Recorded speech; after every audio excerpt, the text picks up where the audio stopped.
खोलाको किनारमा लुगा धुने दिनहरू कसलाई याद छ? खोलाको चिसो पानीले हात खुट्टा कठ्याङ्ग्रिँदा पनि साथीहरूसँग कस्तो रमाइलो हुन्थ्यो है। समय अवश्य बदलियो तर गाउँको खोलाको सम्झना कहिल्यै बदलिएन। त्यो खोलाको चिसो पानीदेखि वासिङ मसिनसम्मको मेरो यात्रा।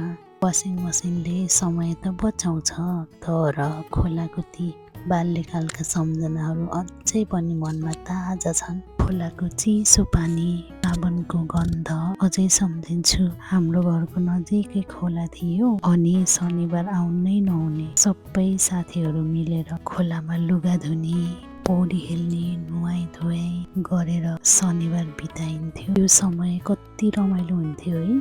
मोबाइल, ट्याब्लेट कुनै पनि टेक्नोलोजी हुन्थेन अनि साथीको महत्त्व कति हुन्थ्यो है।